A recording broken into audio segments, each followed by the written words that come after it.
I decided to kick my daughter-in-law out of my house after she disrespected me for the last time. But when the fight ended, she was the one who started packing my clothes, throwing my dresses into trash bags as if I were the intruder. I laughed in her face and told her, "This house is mine, you idiot. Take your husband and get out." I saw the blood rush to her face, saw her clench her fists. Then my son David, my own son, lifted a chair over his head to intimidate me. His eyes were full of rage, the veins standing out on his neck. He thought I would be scared, that I'd burst into tears and run away, but he was wrong. He very quickly regretted raising that chair against me, because what came next changed everything forever. But to understand how we got to that moment of madness, I have to go back years. I have to tell you who I am, Helen Miller, a 67-year-old woman who learned from a young age that in this life, nobody hands you anything. I was 23 when I was widowed. David was barely walking, stumbling on his little legs around the rented apartment where we lived, a tiny place that smelled like dampness and reheated food. My husband died in a workplace accident, something quick and violent that left me alone from one day to the next.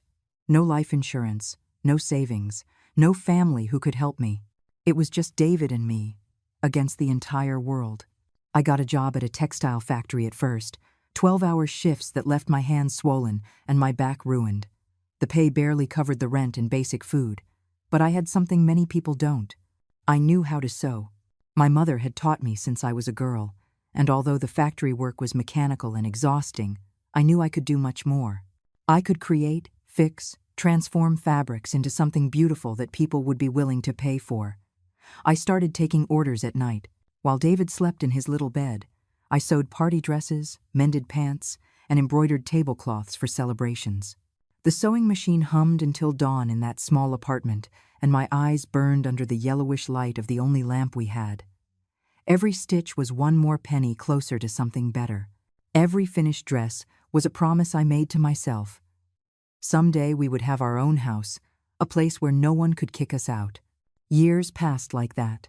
David grew up, and I aged faster than normal. The wrinkles marked my face before their time. I left the factory when the sewing orders became enough to support us. My clients recommended me to other women, and soon I had more work than I could handle. From dresses, wedding gowns, baptism outfits, my hands never rested, but neither did my dream of having something of my own. I saved every dollar I could for 15 years. I kept the money in a metal box I hid under my bed, crumpled bills that smelled like fabric and sweat. I didn't buy new clothes, I didn't eat out, I didn't go to the movies. Everything I earned went straight into that box, except for what was necessary for David to have decent shoes and be able to study. He was my priority, my reason for getting up every morning with sore fingers and tired eyes. When David turned 18 and got his first office job, I was 38 and had finally saved enough money for the down payment on a house. It wasn't big, and it wasn't in the best neighborhood, but it was mine. I signed the papers with trembling hands, and when the closing agent handed me the deed with my name printed on it, I cried like I hadn't cried since my husband's funeral. Helen Miller, homeowner. Those 2 words meant I had won, that all those years of sacrifice had been worth it. The house had 2 bedrooms, a small kitchen, a bathroom that needed repairs, and a living room with windows that let the sunlight in during the mornings. The walls were painted a faded cream color, and the tile floor had cracks, but to me, it was a palace. It was the place where we could finally breathe easily, where no one would knock on the door demanding rent, where we could truly put down roots. I spent weeks fixing up every corner. I painted the walls a light green shade that reminded me of spring, hung white curtains that I sewed myself, polished the old furniture I bought secondhand until it shined like new. David helped me on the weekends, carrying boxes, hammering nails, laughing while we ate peanut butter and jelly sandwiches sitting on the floor because we didn't have a table yet. Those were happy days, days full of hope and plans for the future. I set up my sewing machine by the window in my bedroom, where the natural light allowed me to work without straining my eyes so much. The smell of freshly brewed coffee in the mornings mixed with the scent of new fabrics I bought for my projects. For the first time in years, I allowed myself to dream of more than just surviving. I thought that maybe I could expand my business, hire someone to help me, perhaps even open my own little shop someday. David was thriving too. He got promoted at his job, started earning more, and became a responsible and hard-working man. I was so proud of him, of how he had gotten ahead despite growing up without a father, of how he never complained about our limitations when he was a child. I felt blessed, complete. I had my house, my son was on the right track, my sewing business was flourishing. Life was finally smiling at me after so many years of struggle. Then, when David was 26, he met Samantha. At first, Samantha seemed like a normal girl. She came to my house one Sunday afternoon, holding David's hand, smiling with that wide smile that showed all her teeth. She wore a dark green dress and high heels that clicked against the tile floor. She was pretty, I couldn't deny that, with long dark hair styled in perfect waves. David was beaming. You could tell he was in love by the way he looked at her, how he rushed to pull out her chair for her to sit down. I made coffee and served the orange pound cake I had baked that morning. Samantha ate delicately, dabbing the corners of her mouth with a napkin after each bite. She talked about her job at a department store, about how she had studied business administration but hadn't finished her degree. She said she loved the decoration of my house, although I noticed her eyes scanning the walls with a certain evaluation, as if she were calculating something. But I wanted to believe she was a good person, that she would make my son happy. After all, David deserved love and a family of his own.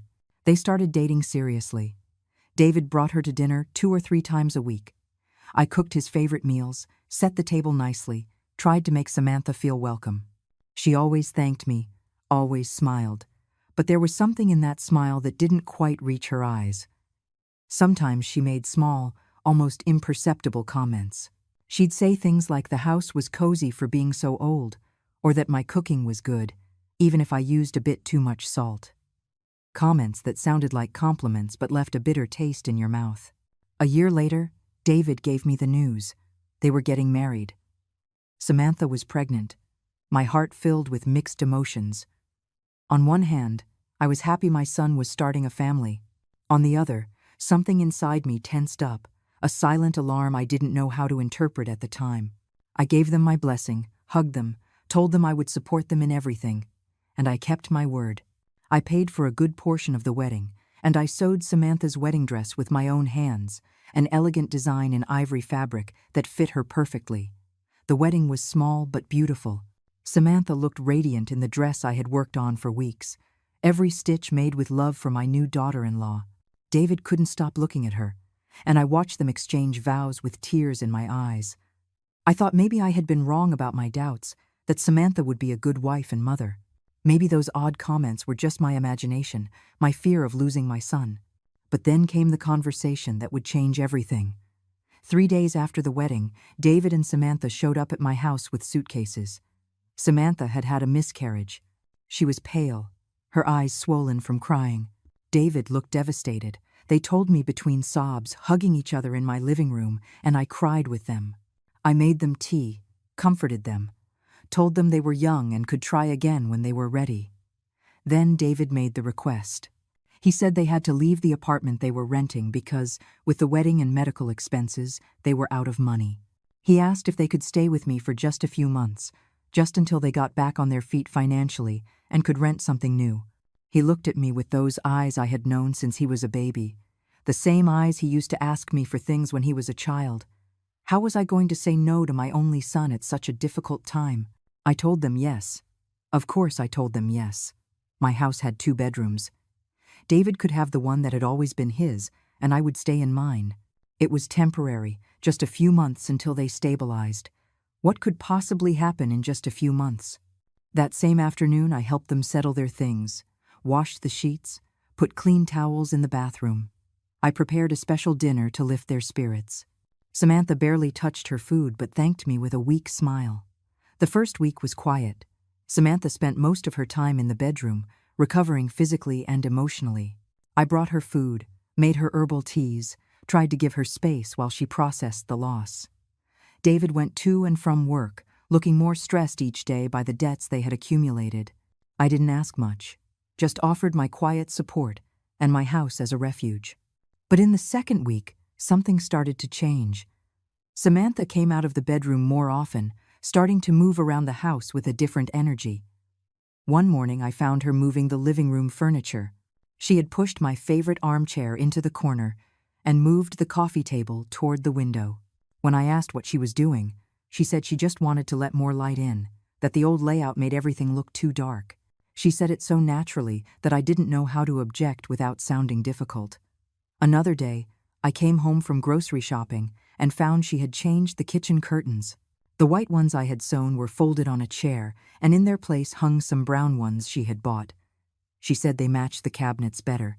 I just stared at my folded curtains, the ones I had made so carefully, and felt a lump in my throat.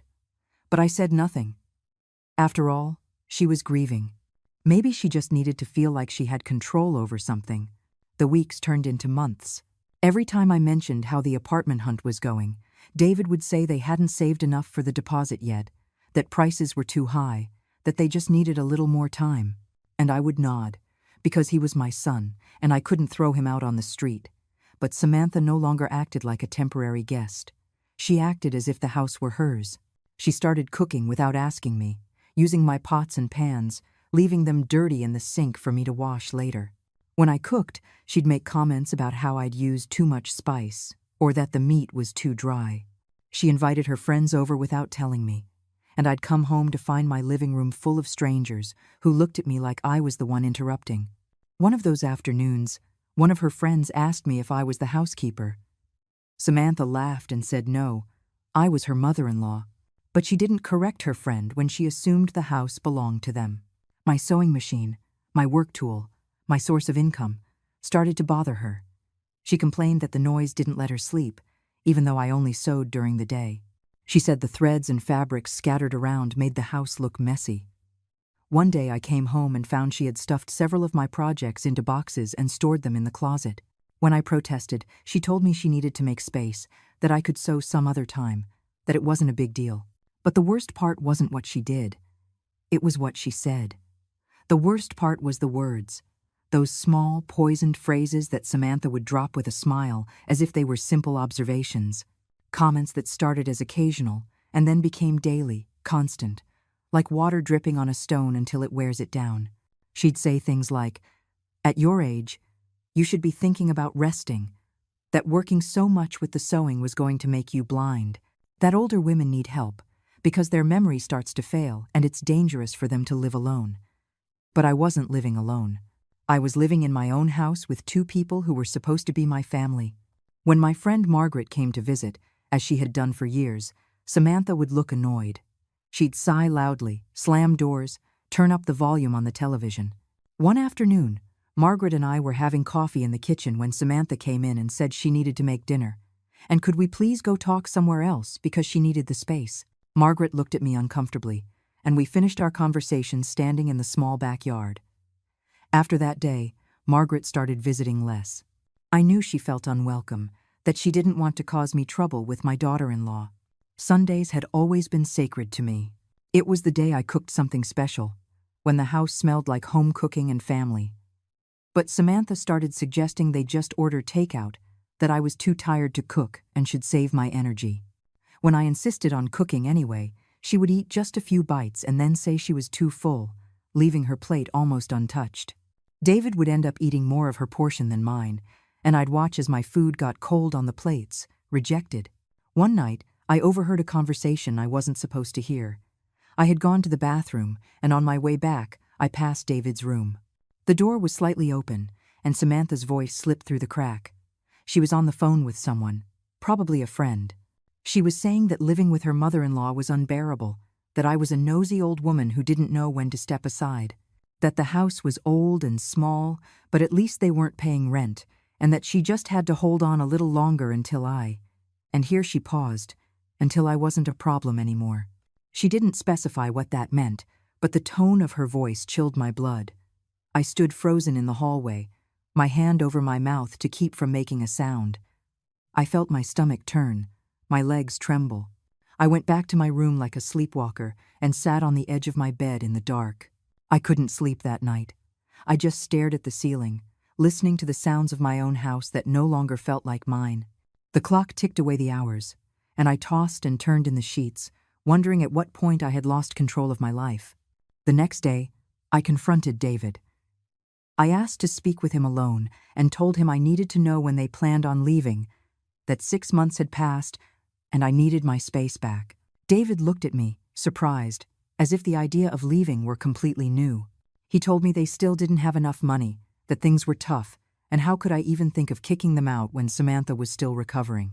I told him I wasn't kicking them out. I was just asking for a plan, for an approximate date. He got angry. He told me he couldn't believe I was being so selfish, that they were my family and families support each other. He stormed out, slamming the door and leaving me alone in the kitchen, feeling as if I were the villain in this story. Samantha must have found out about the conversation because that night at dinner, the atmosphere was tense and cold. Nobody spoke. The sound of silverware against the plates was the only thing that broke the uncomfortable silence. When we finished, David and Samantha went straight to their room and closed the door. I washed the dishes alone, as I had started to do all the time, and wondered how I had come to feel like a stranger in the place I had bought with the sweat of my brow. The months kept passing. 8, 9, 10 months living together. Samantha was becoming less subtle with her hostility. She stopped greeting me in the mornings. When I entered a room, she would leave. If I was watching television in the living room, she would come in and change the channel without asking. She started receiving packages, large boxes that a delivery driver would leave at the door. She bought a new lamp for the living room, a large mirror for the hallway, new cushions for the sofa. Things that were slowly changing the look of my house, erasing my footprint and putting down hers. One day I worked up the courage and told her to please stop buying things for the house without consulting me first. That it was my home and I had the right to decide how it looked. Samantha looked at me as if I had said the most ridiculous thing in the world. She let out a dry laugh and told me she was just trying to modernize the place a bit, that everything looked so antiquated and depressing, that if she was going to live here, she at least wanted it to look presentable. The way she said live here, as if it were permanent, as if there were no going back, made my skin crawl. I spoke with David again. I begged him to understand my position, that I loved them, but I needed my life back. That 11 months was no longer temporary. He told me I was being dramatic, that Samantha was just trying to help the house look better. I reminded him that it was my house, that I had bought it, that I had the deed in my name. He fell silent for a moment, looking at me with an expression I couldn't decipher. Then he said something that broke my heart. He said that technically, yes, it was my house, but morally, I had an obligation to share it with my family. That he was my only son, and when had I started to value a pile of bricks more than my own blood? I was speechless, breathless. David left my room, and I just sat there, trying to process what I had just heard. My son, the boy I had raised alone, to whom I had given everything, was using my sacrifices against me. He was twisting my maternal love to make me feel guilty for wanting my own space. That night, I pulled out the metal box I kept under my bed. There it was, the deed to the house, the document that proved this place was mine. I held it in my trembling hands and read my name over and over. Helen Miller, homeowner. I remembered all the years I spent sewing until my fingers bled, all the double shifts, all the sleepless nights. This house was my entire life's work, and no one had the right to make me feel bad for defending it.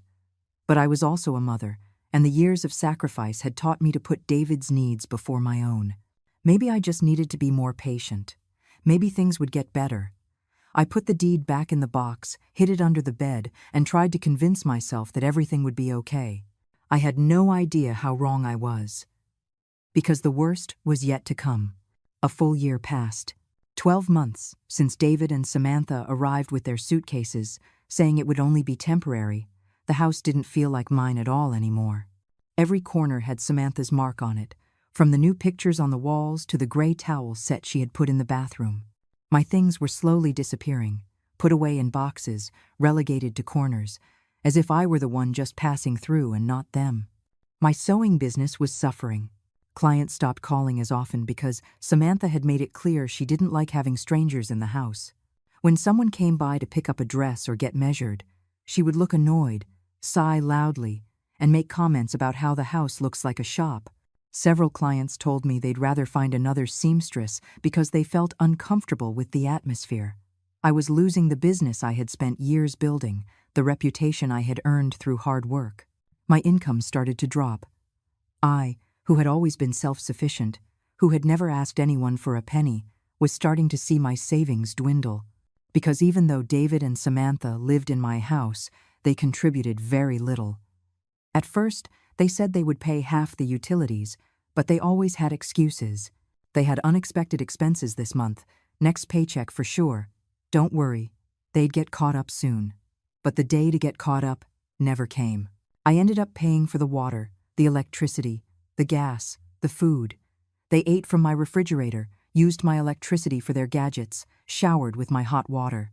And when I hinted at anything about the expenses, Samantha would look at me as if I were the cheapest person in the world. She'd say, "How can you charge your own family? What kind of mother-in-law are you?" David would just look away, uncomfortable, but never defended me.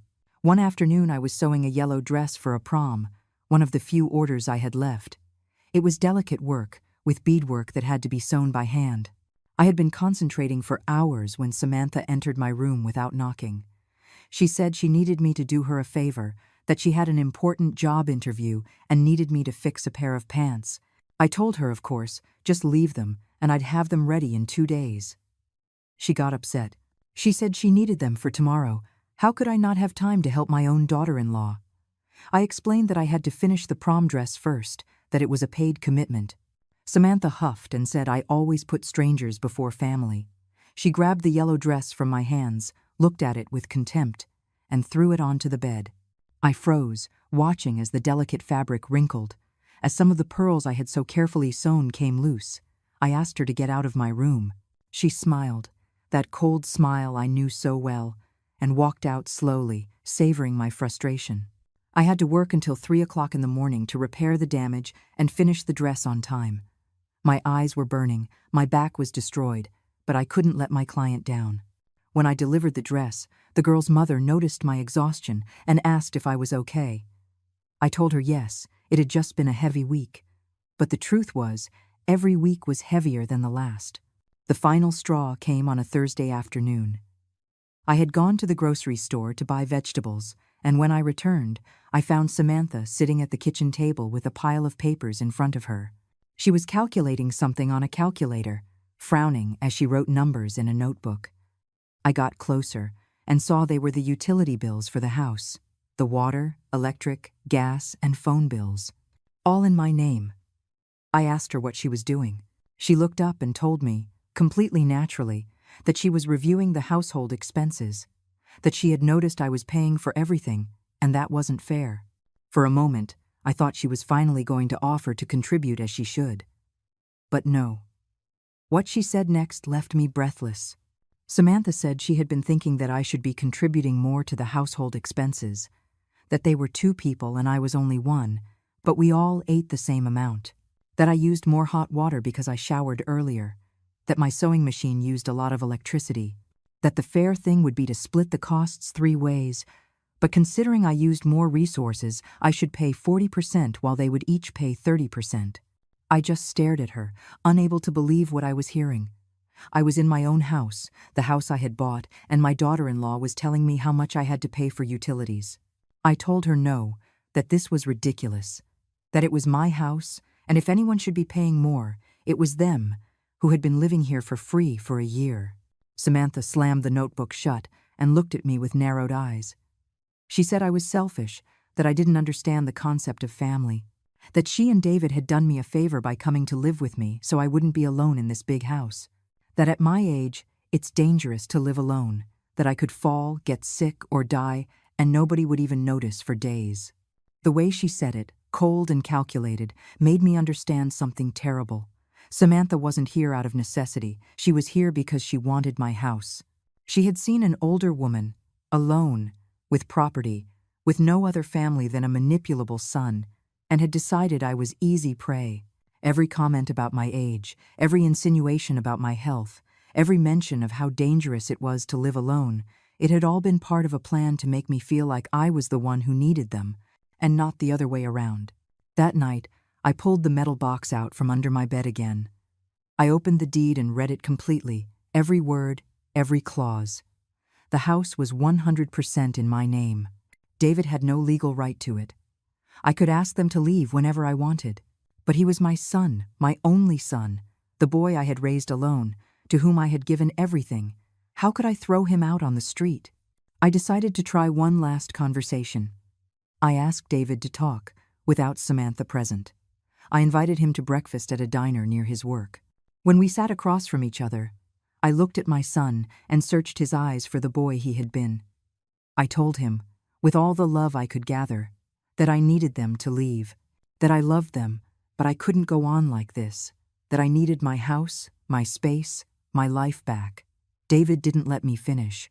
He stood up from the table, threw his napkin onto his untouched plate, and told me he couldn't believe I was being so cruel. That Samantha was right about me, that I was a bitter old woman who preferred to be alone than surrounded by family, that I was going to regret this when I was old and sick and had no one to take care of me. He walked out of the diner, leaving me sitting there, with tears rolling down my cheeks while the other customers looked at me with pity. I returned home with a shattered heart. I had lost my son. Samantha had completely poisoned him against me. He no longer saw me as his mother, but as an obstacle, as someone selfish who stood in the way of his happiness. I went into my room, locked the door, and cried for hours. I cried for the lost years, for the wasted sacrifice, for the son I had raised who now treated me like an enemy. But something changed in me that night. Between the tears and the pain, something hardened inside my chest. A decision, cold and clear as ice. I was not going to let them take what was mine, not after everything I had fought for to get it. That night, while David and Samantha slept in the room that was once just my son's, I stayed awake, making a plan. I gathered all the important documents, the deed to the house, the payment receipts, the utility bills in my name. I organized everything into a folder and put it in a safe place. If this was going to end badly, I needed to be prepared. The next few days were strange. Samantha and David barely spoke to me. They ate in their room, left early, and came back late. I used that time to call some of my old clients, to try and get back some of the business I had lost. Margaret came to visit me one afternoon, and I told her everything that was happening. She hugged me while I cried and told me I had every right to ask them to leave, that this was my house and my life. But then something happened that changed everything. One Tuesday afternoon, I was in my room sewing when I heard raised voices in the living room. It was Samantha on the phone, and even though I didn't want to listen, her voice was so loud it came right through the walls. She was talking to someone about money, about an investment. She mentioned an amount, $20,000. She said they would have access to that money soon, that it was just a matter of time. My blood ran cold. I had exactly $20,000 saved. It was the money I had put away for years, my safety net, what I had left after buying the house and maintaining it. I had it in a bank account in my name, but David knew about those savings. I had mentioned it to him years ago, back when I still trusted him completely, back when he was still my boy and not this stranger living in my house. I left my room, my heart pounding so hard, I thought it would burst from my chest. Samantha had already hung up the phone and was in the kitchen making coffee. I asked her directly what money she was talking about. She turned around with that cold smile that terrified me. She told me not to worry about it, that it was none of my business. I told her that if she was talking about my savings, then it was absolutely my business. Samantha set her mug down on the counter with a thud, spilling coffee. She told me that money should be for the whole family, not just me. That I was a selfish old woman who was hoarding resources that could help my son get ahead. That David deserved that money more than I did because he has his whole life ahead of him while I've already lived mine. That the fair thing would be for me to put up that money so they could invest it in a business, in their future. I told her she was completely crazy if she thought I was going to give them my money, that it was the fruit of my labor, my sacrifices, and I had no obligation to share it with anyone. Samantha got close to me, so close I could see the veins in her neck, the pure hatred in her eyes. She told me that one way or another, that money would be theirs, that I had no one else, that when I died, everything would go to David anyway. So why not just give it to them now when it could make a difference? The way she said when I died didn't sound like a distant event. It sounded like a threat, like a plan. I backed away, terrified, and locked myself in my room. My hands were shaking as I dialed the bank's number. I spoke to a representative and told them I wanted to change the conditions on my account. that no one but me could make withdrawals or transactions. They asked me some security questions and confirmed the changes. At least my savings were safe. But I wasn't. I barely slept that night. Every noise made me jump. I wondered if Samantha was capable of truly hurting me. If my own son would let something like that happen. The David I knew never would have. But that David didn't exist anymore. This new David was so blinded by his wife that he couldn't see reality. The next morning, I woke up with a knot in my stomach. Something bad was going to happen. I could feel it in my bones. I got up early and made coffee with trembling hands. David and Samantha came out of their room later, and I noticed David was holding some papers. They sat at the kitchen table and called me over. David's tone was strangely formal, as if he were in a business meeting and not his own home. I sat across from them, feeling the floor move beneath my feet. David put the papers on the table and pushed them toward me. He said they had been thinking a lot about the house situation, that they had been living here for over a year and could legally claim residency rights, that they had consulted with a lawyer and that there was something called de facto residency, that after living in a place for a certain amount of time, you could claim rights to the property. I couldn't believe what I was hearing. My son was threatening to take my house from me using legal technicalities. I asked him if he was serious. He avoided my gaze, and it was Samantha who answered. She said they didn't want to resort to that they preferred to reach a civilized agreement, that the fair thing would be for me to transfer the house into David's name, and in exchange, they would let me live here for the rest of my life. That they would even give me my own room and wouldn't charge me rent. They would let me live in my own house, without charging me rent, as if they were doing me a favor, as if the 20 years I worked to buy this property meant nothing, as if all my sacrifices were invisible. Rage began to boil in my veins. A rage so intense I felt like I was going to choke on it. I told them to go to hell, that this house was mine, that I had the deed in my name, and that no cheap lawyer was going to help them steal it from me, that they had 3 days to pack their things and get out, or I would call the police myself and have them removed. David slammed the table with his fist, making the cups jump. He yelled at me that I couldn't just kick them out, that he was my son, that he had rights.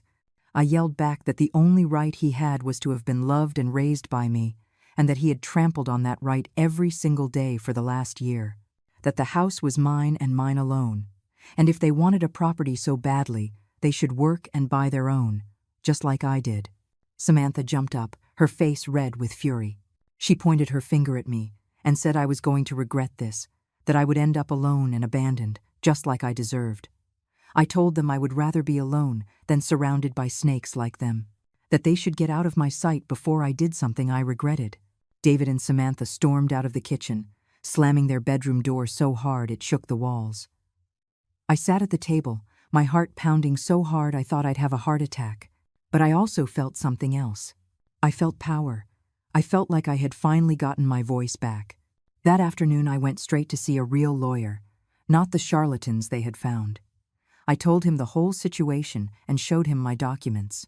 The lawyer reviewed the deed and told me the house was 100% mine, that they had no legal right to it no matter how long they had lived there, that I could ask them to leave at any time, and that if they refused, I could start the eviction process. I felt relieved but also sad, because although I was legally in the right, emotionally I was devastated.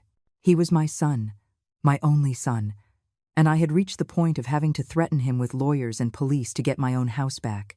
I returned home with the lawyer's documents in my purse and an iron determination in my chest. I wasn't going to let them walk all over me anymore. I wasn't going to feel guilty for defending what was mine. When I walked in, the house was silent. I thought maybe David and Samantha had gone out, but then I heard voices coming from my bedroom, my room. I ran down the hall and threw open the door. Samantha was kneeling next to my bed, with the metal box in her hands, my box, the one I kept under the mattress with all my important documents. She had forced the lock and was going through the contents, pulling out papers, reading them with greedy eyes. David was standing next to her, watching the door as if he were on guard duty. When they saw me, neither of them had the decency to look ashamed. I screamed at them, asking what the hell they were doing in my room, touching my things. Samantha held up the deed to the house and waved it in the air. She said they were just verifying the documents were authentic, that they had a right to know what they were dealing with. I snatched the deed from her hands so hard it almost tore. I told her she had no right to enter my room, to touch my things, to go through my private documents. David stepped forward and told me to stop being dramatic, that they lived here and had a right to know their legal situation, that I was hiding information that concerned them. I told him the only information that concerned them was that they had 72 hours to get out of my house before I called the police. Samantha let out a bitter laugh, a laugh full of poison. She said she wasn't going anywhere, that this house was as much hers as it was mine, and that if anyone was leaving, it was me. I couldn't believe what I was hearing. This woman, who had come into my house as a temporary guest, who had lived off my generosity for over a year, was now telling me that I had to leave. I told her she was completely insane, that the house had my name on the deed, that I had paid every cent, that I had worked like an animal for 20 years to buy it. Samantha shrugged as if none of that mattered. She said possession is 9/10 of the law, that they were living here, their things were here, that they had made improvements to the property with the curtains and furniture they had bought, that any judge would see they had just as much right as I did. I told her she was wrong, that I had consulted with a real lawyer and she didn't have the slightest chance of keeping my house. Then Samantha did something I will never forget. She got close to me until our faces were inches apart. I could smell her sweet perfume, see the hatred shining in her pupils. She told me in a low voice, almost a whisper, that I was an old fool if I thought I could beat them, that they were young and strong, and I was just an old, lonely woman. That accidents happen all the time to people my age. Falls down the stairs, slipping in the shower, sudden heart problems. That it would be a real shame if something like that happened to me. Fear shot through me like electricity. This wasn't my imagination. Samantha was directly threatening me. She was implying they could hurt me, maybe even kill me, to get my house. I looked at David, searching for any sign that he would defend me, that he would tell his wife she was crazy. But David just stared at the floor, his fists clenched, saying nothing. My son was allowing his wife to threaten my life. I backed out of the door, clutching the metal box to my chest. I told them with a trembling voice that they were going to regret this, that I was going to call the police right now. Samantha laughed and told me, "Go ahead, call them. Tell the police your daughter-in-law said mean words to you. See if they come for something like that. You just sound like a paranoid, senile old woman." I ran out of my room, slammed the door, and threw the bolt. I sat on the floor with my back against the door, trying to calm my breathing. I pulled out my phone with shaking hands. I dialed Margaret's number, and when she answered, the words poured out of me between sobs. I told her everything, the threats, the forced open box, the fear I felt in my own home. Margaret told me to pack a bag and come stay with her tonight, that it wasn't safe for me to stay there. But something inside me rebelled against that idea. If I left, even for just one night, I would be leaving my house in their hands. I would be giving them exactly what they wanted. They would win, and I would lose. No, I was not going to run from what was mine. I was going to stay and fight. I told Margaret I was fine, that I wasn't going to let them kick me out. She insisted but finally accepted, making me promise to call her if anything happened. I didn't sleep at all that night. I sat on my bed with the light on, listening to every noise in the house. I heard David and Samantha's footsteps in the hall, their muffled voices arguing about something I couldn't understand. Every time I heard them get close to my door, my heart raced. I had the phone in my hand, ready to dial 911 if they tried anything. But nothing happened that night. The next morning, I left my room exhausted and a nervous wreck. David had already left for work. Samantha was in the kitchen making breakfast as if nothing had happened. She glanced at me when I came in but said nothing. I didn't speak either. The silence between us was dense, heavy with hostility. I made myself coffee, my hands still shaking. Every move Samantha made put me on high alert. When she went near the knife drawer, I stepped back. When she walked behind me, I turned to keep her in my line of sight. Living like this was unbearable. I couldn't keep feeling scared in my own home, constantly looking over my shoulder, wondering if every meal might be poisoned or if every night might be my last. I made a decision. I was going to end this today. I called the lawyer and asked him to prepare the eviction papers immediately. He said he could have them ready in 2 hours. I told him that was perfect, that I would wait. Then I called the local police precinct and asked if they could send an officer to supervise and keep the peace when I served the documents. They said yes, they would send a patrol car around 3 o'clock in the afternoon. The hours passed slowly. Samantha left the house around noon, probably to meet a friend and complain about her horrible mother-in-law. I used the time to take some of my most valuable things to Margaret's house. Family photos, jewelry that had belonged to my mother, important documents. I wasn't going to risk them destroying my memories in a fit of rage. At 2 o'clock, I went to the lawyer's office and picked up the papers.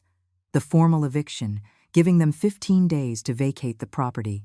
The lawyer explained that although the law said 72 hours, since they had lived there for over a year, they were entitled to 2 weeks. 15 more days, sharing a house with people who hated me, who had threatened me. But at least I would have the backing of the law. I got back home just as David was arriving from work. Samantha was already back, too. The 3 of us were in the living room when there was a knock at the door. It was the police officers. David turned pale. Samantha jumped up, asking what was going on. I opened the door and let the 2 officers in. One was a woman, about 40, with a serious but kind expression. The other was an older man who looked at the scene professionally. I explained the situation calmly. That David was my son, that he and his wife had been living in my house temporarily, that the arrangement was over, and that I was now formally asking them to leave. I took out the deed and showed it to the officers. They reviewed it and nodded. Everything was in order. The house was mine. Then I took out the eviction papers and handed them to David. David took the papers with trembling hands. His eyes scanned the lines as the color drained from his face. Samantha snatched the documents from him and began to read them, her expression growing more furious. When she finished reading, she looked at me with a hatred so pure I felt it burn.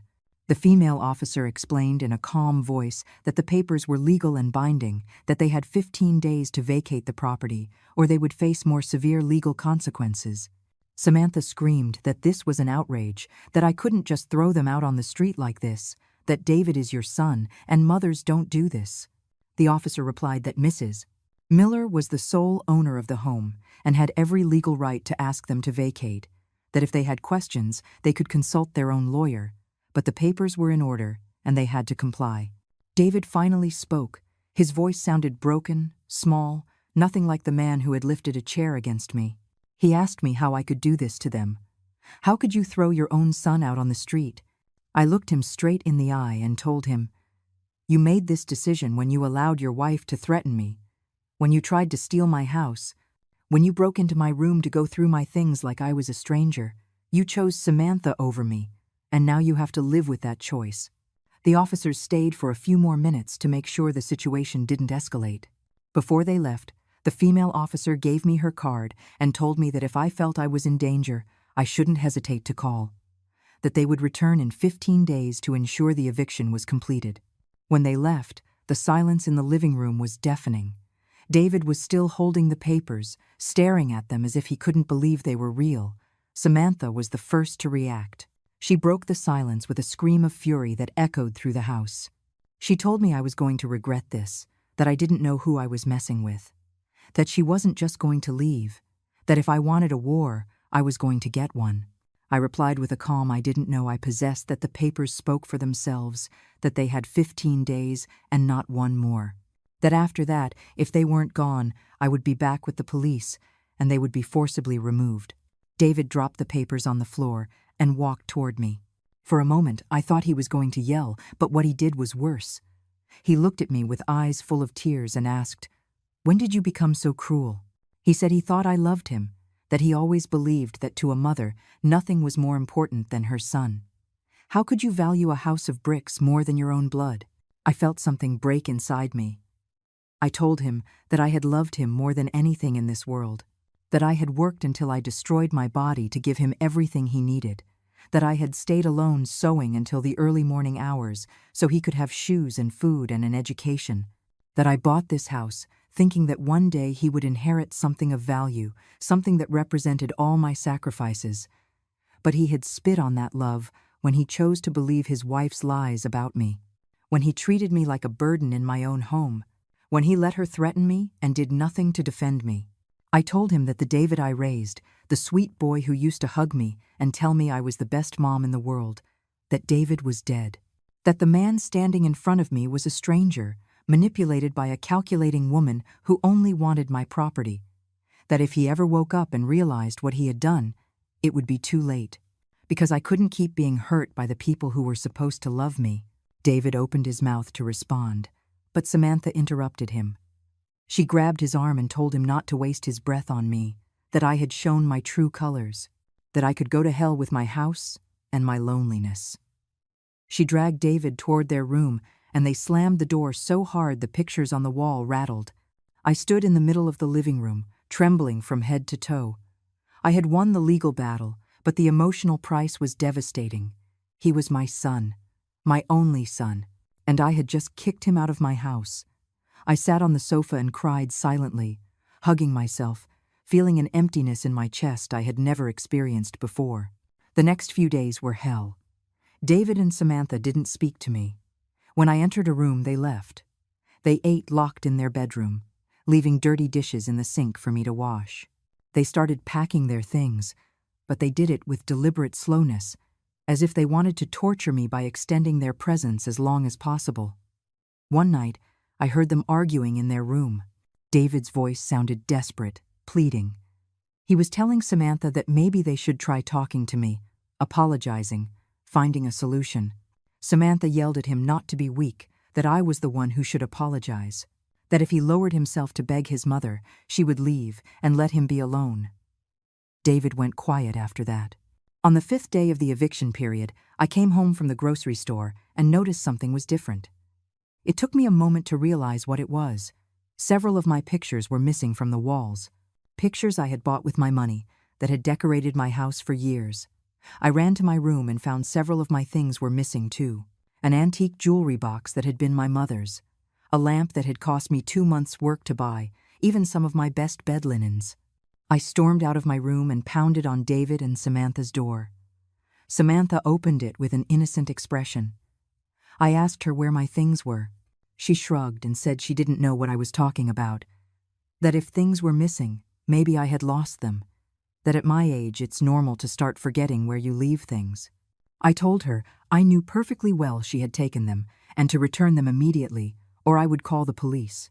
Samantha smiled that cold smile that made my skin crawl. She told me, "Go ahead, call the police.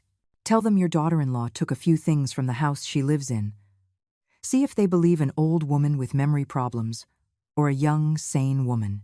Besides, who's going to prove those things were yours and not ours? You don't have receipts, they're antiques from years ago." She was right, and we both knew it. I couldn't prove those objects were mine. I didn't have dated photos showing they were in my house before they arrived. It was my word against hers. I closed my eyes and took a deep breath. I told her she could keep those things if she needed them that badly. That they were just objects after all, but on day 15, I would be here with the police. And she had better be out with all her belongings, or she would face criminal charges. Samantha narrowed her eyes, and for a moment I thought she was going to hit me. But David appeared behind her and put a hand on her shoulder. He said something quietly to her that I couldn't hear. Samantha gave me one last look of hatred and closed the door in my face. I went back to my room feeling like my whole body ached. It wasn't a physical pain, but something deeper. A pain in my soul. I lay on my bed, staring at the ceiling, and thought about all the years I had worked to build a life. How it had all fallen apart in just 15 months. How I had lost my son in the process. But I also thought about how I hadn't let them defeat me. That I had fought for what was mine. That I hadn't stayed silent while they trampled me. I had found a strength inside myself I didn't know existed. A strength born from years of struggle, of survival, of getting up every time life knocked me down. The following days passed in unbearable tension. David and Samantha packed boxes and moved them out of the house. I stayed in my room most of the time, only coming out when I knew they weren't there. Margaret came to visit me every day to make sure I was okay. She brought me food because I barely had an appetite. She hugged me while I cried. Finally, the 15th day arrived. I woke up that day with a knot in my stomach. It was the last day of the deadline. At 3 o'clock in the afternoon, the police officers would arrive to supervise that David and Samantha had completely vacated. I got dressed with care, choosing a simple but dignified outfit. I wanted to look strong, not like the victim they had made me feel for so long. I pulled my hair back, put on a little lipstick, and looked in the mirror. I saw a woman who had survived worse things than this. I left my room and found the house in a chaotic state. There were boxes everywhere, trash bags full of clothes, furniture moved out of place.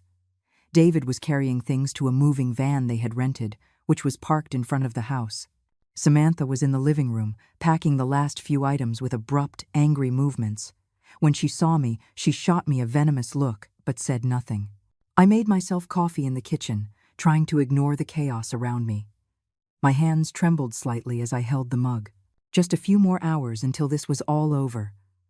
A few more hours to get my house, my peace, my life back. But also, a few more hours to confirm that I had lost my son forever. The price of my freedom was my relationship with David, and although I knew I had done the right thing, the pain was unbearable. By 2 o'clock in the afternoon, most of their things were loaded into the van. David was coming in and out of the house, sweating, his shirt sticking to his body from the effort. Every time he passed me, he averted his gaze. He couldn't look me in the eye because he knew what he had done was wrong. Part of me wanted to scream at him, to shake him, to make him wake up and see the truth. But the other part, the tired and wounded part, just wanted them to leave. Samantha came out of the room they had occupied carrying the last box. She dropped it on the floor with a thud and stood in front of me, her arms crossed. She told me she hoped I was happy, that I had gotten what I wanted, that now I could rot alone in this ugly old house, that when I was sick and dying, there would be no one to take care of me, that I would die alone like the bitter old woman I was. I replied that I would rather die alone and in peace than live surrounded by people who hated me, that she could think whatever she wanted of me, but at the end of the day, this house was mine, and I had won. Samantha clenched her fists and took a step toward me. For a moment, I thought she was going to hit me. And honestly, I didn't even care anymore. But David appeared right then and grabbed her arm, telling her that's enough, let's just go. Then Samantha did something I will never forget. She turned toward the living room and with a swift movement grabbed one of the vases left on the shelf. It was an antique vase that had belonged to my grandmother, one of the few things of sentimental value I had left. Before I could react, Samantha smashed it on the floor. The vase shattered into pieces, fragments of painted ceramic flying in every direction. The sound was like a gunshot in the tense silence of the house. I stood frozen, staring at the pieces of my vase scattered on the floor. That vase had survived decades. It had been passed down from generation to generation. It was one of the last connections I had to my grandmother. And now it was destroyed, broken into 1,000 pieces out of pure spite. I felt tears burning my eyes, but I didn't let them fall. I wouldn't give Samantha the satisfaction of seeing me cry. David looked at the pieces on the floor with a shocked expression. Even he seemed horrified by what his wife had just done. He said to her, "How could you do that? You're crazy." Samantha shrugged and said, "It was just an ugly old vase. Now you have one less piece of junk to worry about." She walked toward the door, deliberately stepping on the fragments, making them crunch under her shoes. In that moment, something broke inside me too. It wasn't just sadness or pain, it was pure rage. Rage for all the months of humiliation, for the threats, for the manipulation, for seeing my son turned into a stranger. Rage for that broken vase that represented everything I had lost. I walked to the door where Samantha was standing and told her, with a voice so cold it surprised even me, "Get out of my house right now, before I call the police for destruction of property." Samantha laughed, but it was a humorless laugh. She said, "Yeah, we're leaving. This place stinks of old lady and failure anyway. David deserves better than a selfish mother who chooses walls over her own blood." She opened the door and walked out to the van. David stood in the doorway, looking at me with an expression I couldn't decipher. There was pain in his eyes, but also something else. Regret? Confusion? He took a step toward me and opened his mouth as if he was going to say something. I waited, my heart pounding, wondering if he was finally going to apologize, if he was going to acknowledge all the damage they had caused. But then Samantha screamed his name from the van, telling him to hurry up. David closed his mouth, gave me one last look, and walked out the door. I stood in the doorway watching him get into the van. Watching my son, the boy I had raised, the baby I had held in my arms, drive away from me, maybe forever. The van started and began to pull away down the street. I watched until it disappeared from view, until the only thing left was the dust its tires had kicked up. At exactly 3 o'clock, the police car arrived. The same 2 officers from before got out of the car and walked up to the door. I told them that David and Samantha were already gone, that they had vacated before the deadline. The female officer asked for permission to inspect the property to ensure they had indeed taken all their belongings. I nodded and let them in. We walked through the house together. The room that had been David's was empty, except for the bed and the dresser that had always been in there. The bathroom was clear of their things. The living room was messy but free of their possessions. The officers took notes and told me everything was in order, that the eviction had been successfully completed. They gave me a signed document certifying that the property had been vacated. When the officers left, I closed the door and threw the bolt. The silence that filled the house was absolute. For the first time in 15 months, I was completely alone in my own home. I leaned against the door and finally let the tears fall. I cried for everything I had lost. For my son who was no longer my son, for the years I had dedicated to raising him, only for it to end like this, for that broken vase on the floor that I could never repair. But I also cried with relief, because it was over, because I had survived, because my house was mine again. I slid down to the floor, my back against the door, hugging my knees, letting the tears wash away all the poison that had built up for months. I cried until there were no tears left, until all that remained was a deep exhaustion in my bones. When I finally managed to get up, I walked through the house, looking at every corner. There was a lot to clean, a lot to repair. The walls had marks where they had hung their things. The floor was scratched from dragging furniture. The kitchen was filthy. The bathroom needed a deep cleaning, but all of that could be fixed. All of that was superficial. I went to my room and pulled the metal box out from under the bed. I opened it and counted the money inside. I still had my savings intact, thanks to blocking the account in time. I had enough to live with dignity, to repair the house, to move on. I took the deed in my hands and held it against my chest. This house was mine. No one had taken it from me. I had fought, and I had won. Margaret arrived an hour later, just as we had planned. She brought food and a bottle of wine. She hugged me tight and told me she was proud of me, that I had done the right thing, even though it was painful. We ate dinner together in my kitchen, talking quietly, planning how I was going to rebuild my life now that I was free. That night, I slept in my bed without startling at every noise for the first time in months. The first few days after they left were strange. The house felt too big and too quiet at the same time. I'd wake up in the mornings and, for a moment, forget they were gone, and then I'd remember and feel a mix of relief and sadness. I had won my house back, but I had lost my son in the process.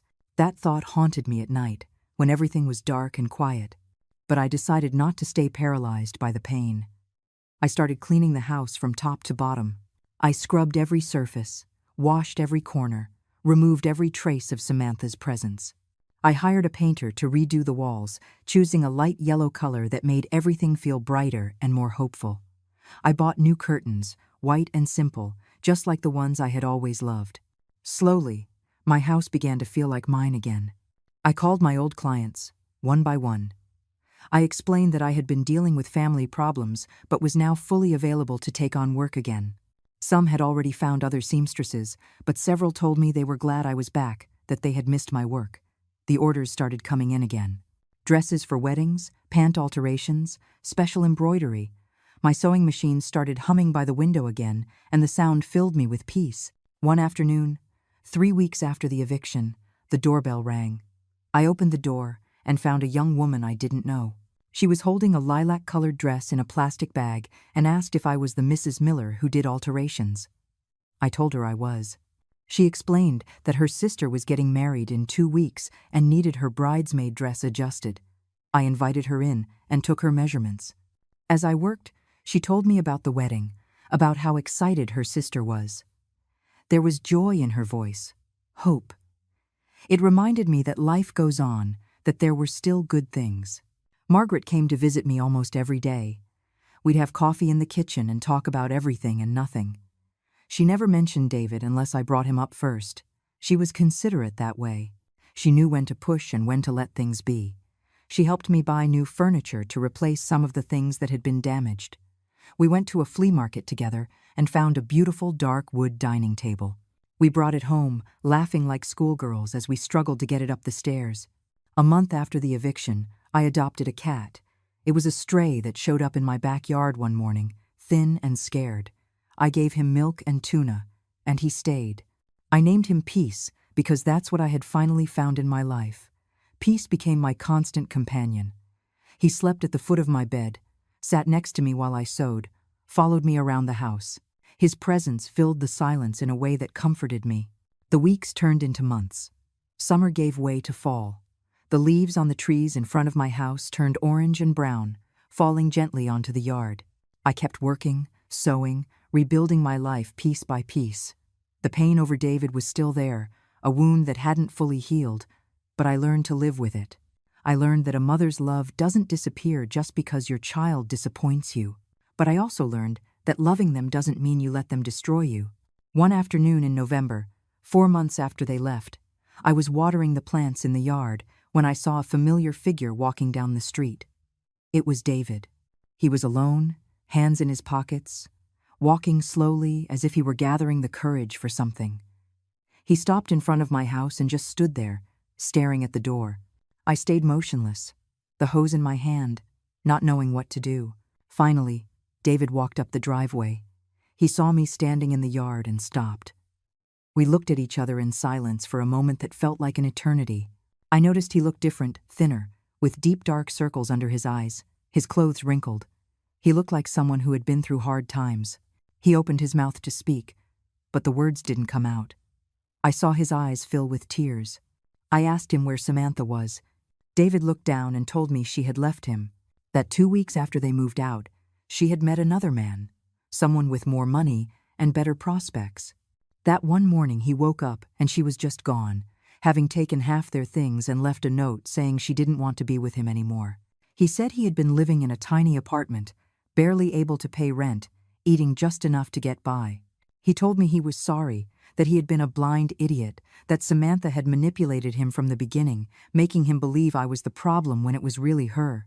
That he had realized, far too late, that he had lost the only person who had ever truly loved him unconditionally, that he had betrayed me in the worst way possible and he didn't expect me to forgive him, but he needed me to know how deeply he regretted it. The tears were streaming freely down his face now. My son, my David, was standing in front of me, broken and repentant. Part of me wanted to run and hug him, to tell him everything was okay, that he could come home. That maternal part that had guided my whole life screamed at me to forgive him immediately. But there was another part, the part that had learned to value itself, that knew some wounds don't heal with simple apologies.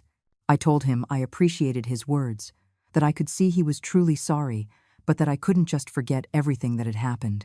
That he had threatened me, that he had allowed his wife to terrorize me in my own home, that he had tried to take away what I had worked my entire life to build, that those things leave scars that don't just disappear overnight. David nodded, sobbing. He said he understood, that he didn't deserve my forgiveness, that he just wanted me to know he was sorry and that if one day, even if it's years from now, you can find any space in your heart for me, please consider it. He turned to leave, his shoulders slumped in defeat. I called out to him before he reached the street. He stopped and turned to look at me. I told him that forgiveness would take time, that trust had been broken and rebuilding it would be a long and difficult process. But if he was truly sorry, if he really wanted to fix our relationship, we could start slow. Maybe with coffee, once a month. Maybe with honest conversations, with no lies or manipulations. Maybe, with a lot of time and effort, we could find our way back to each other. David looked at me with eyes full of hope and nodded vigorously. He said he would do whatever it takes, that he would wait as long as I needed, that he would work every day to prove he had changed, that he had learned his lesson. We said goodbye with an awkward, clumsy handshake, but there was something there, a small seed of possibility. That night, I sat in my renovated living room, with Peace curled up next to me, and thought about everything that had happened. I had lost so much in these past months, but I had also gained something invaluable. I had found myself. I had discovered I was stronger than I thought, that I could defend what was mine, that my love for my son didn't mean I had to sacrifice my dignity and my peace. The house was silent, but it was no longer an empty, lonely silence. It was a peaceful silence, full of possibility. The freshly painted walls glowed softly in the lamplight. The white curtains moved with the breeze coming through the open window. My sewing machine waited by the window, ready for the next day's work. I looked around my living room and felt something I hadn't felt in a long time. Gratitude. Gratitude for this house that I had fought so hard to get and to keep. Gratitude for friends like Margaret, who had supported me in the darkest moments. Gratitude for the strength I had found inside myself when I needed it most. And yes, even a little gratitude for everything that had happened, because it had taught me lessons I would never forget. I didn't know if David and I would ever have the relationship we had before. Probably not. Too much had happened. Too much had been broken. But maybe we could build something new, something different but real, something based on mutual respect and clear boundaries, not just on family obligation. I stood up and walked to the window. Outside, the street was quiet under the streetlights. It was my street, in front of my house, in my neighborhood. All of this was mine, earned with sweat and tears and years of tireless work. Nobody had handed it to me. Nobody had taken it from me. I had fought for it, and I had won. I closed the curtains, turned off the lights, and went to my room. Peace followed me, jumping onto the bed and settling into his usual spot. I lay down between clean sheets that smelled like lavender. In my bed, in my room, in my house. For the first time in over a year, I fell asleep feeling completely safe and at peace. Because in the end, I had learned the most important lesson of all. That valuing myself wasn't selfishness, it was survival. That setting boundaries wasn't cruelty, it was necessity. And that sometimes, to save what really matters, you have to be willing to let it go. Now it was just me, my house, my cat, and the healing silence I had so desperately needed. And for the first time in a long time, that was more than enough.